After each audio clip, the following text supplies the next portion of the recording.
Together, growing in faith, changing communities. Together, growing in faith, changing communities. My dear brothers and sisters, this morning I would like us to reflect on the book of Exodus, chapter 20, from verse 1 to verse 17. This is a well-known story. It is the story about the 10 Commandments. They are found in Exodus chapter 20. They are also found in Deuteronomy chapter 5. We know the story of the 10 Commandments, that Moses goes up into the mountain where he has an encounter with God. We know that he goes up, and in chapter 19, the Lord asked for a purification of the people.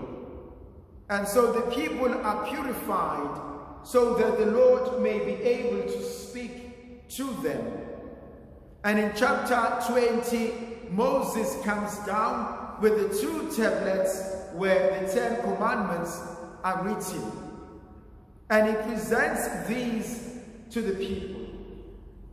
And the principle behind it for me lies in verse 1 to verse 3. While the 10 Commandments are seen and known as rules, I don't believe that they are there in order to oppress us. They are there in order to safeguard the love relationship that exists between God and ourselves. And so the author argues and he presents what God says through Moses. The opening lines are, in those days, God spoke all these words, saying. Now, this is an interesting phrase, in those days. It is a second generation that is receiving this as a tradition. That what God spoke to our ancestors is the same thing that He speaks to us today. I am not sure if you've ever gone through an experience in your own life where things are not as they should be. Where you are struggling in your own life, where you are struggling to make the ends meet. And your own faith does not necessarily carry you. Your own faith makes you doubt everything else. And so the only thing you can really tap on, or you could stand on, is the faith of your parents. The faith of your mother or your father. But I think the faith of our grandparents is far more stronger than that of our parents. And so sometimes you say, I want to speak to the God that I saw my grandmother pray to. When things were getting tough, when things were not making sense, I want to go and do what they did. I want to pray in the manner in which they prayed. Because there comes a time when our own faith cannot carry us. There comes a time when our own faith and our own human weaknesses gets the better of us. And so when the author says, in those days God spoke, psychologically, it allows us to find comfort and to find meaning in the promises that God made in the past. The second point that I also find personally important is that they are promises that God has made to our grandparents, to our parents, that were never really fulfilled in them, but those promises are being fulfilled in our lives. So you and I to a large degree, are bearing the fruits, not of our hard labor, but of the prayers of those who've gone before us. And so, when the author says, God spoke then, and God delivers now, that's important for me. The other thing that I find interesting, I am the Lord your God. It's a reminder of who he is. I am not the lawgiver. I am not the punisher. I am not the one who goes out looking for your faults, for your mistakes. No, that's not who I am. I am the Lord your God. And this allows us to talk about a covenant, a relationship of love. This morning I just got into my office. Thank you, Ma'am Fayaz. I saw you left me an envelope in my sacristy. And I browsed through. It's Isaiah 42 from 10 to 11. Do not be afraid. There is absolutely no need to be afraid. I hold your hand. I carry you through. And so if I believe that he is the Lord, my God, I need to remind myself that things may not be perfect, that things may not be as I want them, that things may not be making sense, but he's still the Lord my God. He will still see me through it. He will still bless me with his life.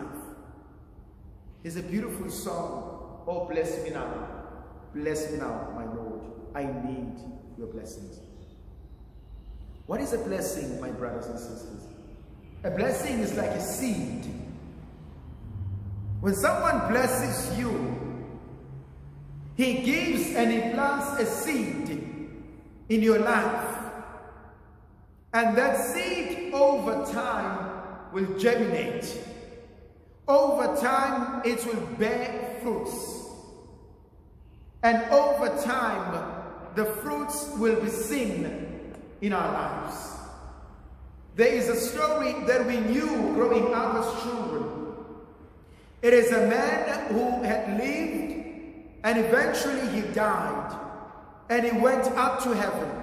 He had lived a good life. He had not done anything wrong. And when he got to the pearly gates, St. Peter was there and he checked for his name and he says, I can see your name and you should be able to go inside. There's only one thing missing.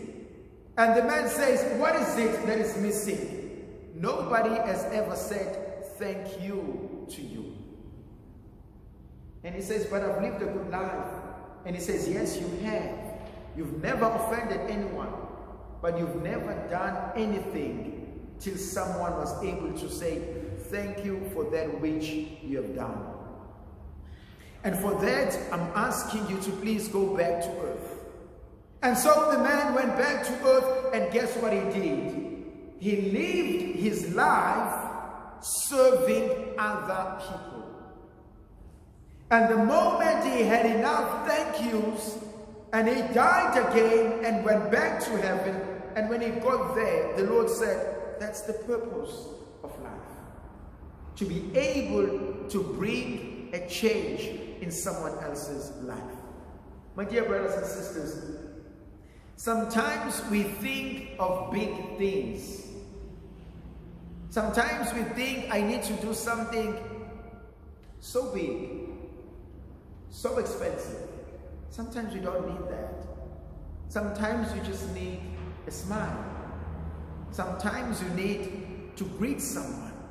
Sometimes you need to hold someone and tell someone it's going to be okay. Sometimes you need to be kind. Sometimes we need to be loving, to be understanding. Go back to that beautiful song.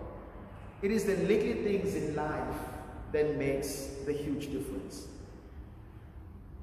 Luther sings the song. Is it Luther who says, buy a rose, call it from work? It's the little things in life that matters the most. Don't buy a car. If you want to, please do. If you want to fill a petrol tank, please do.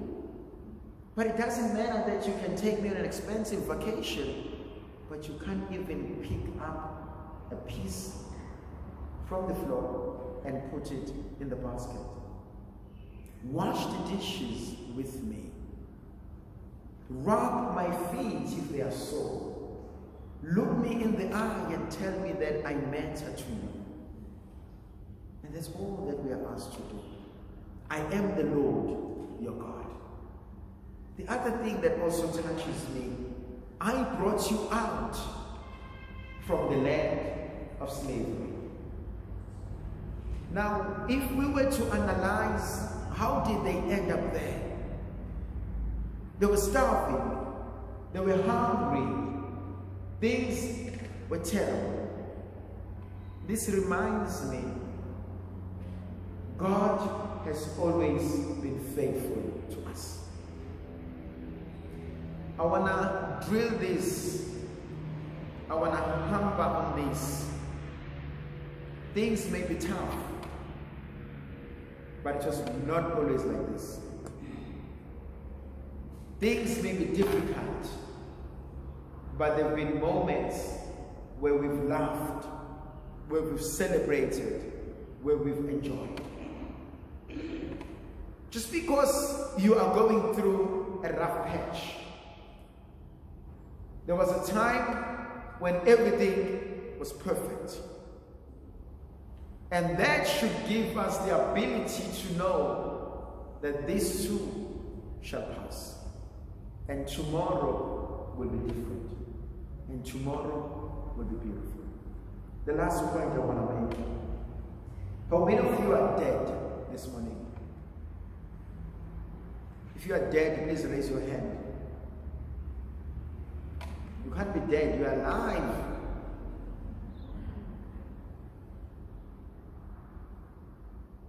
It's not your doing. But you know what it means? God is not done with you. Go out there and make your life a celebration. Stop feeling sorry for yourself. The past is gone. I cannot change it. Recently I posted on my Instagram and I said, do not allow your past to contaminate your future. I have control of today. The past I cannot change. I can only learn from the past. But don't drag the past into your future. Make a decision and say, it happened. What can I learn? What can I do?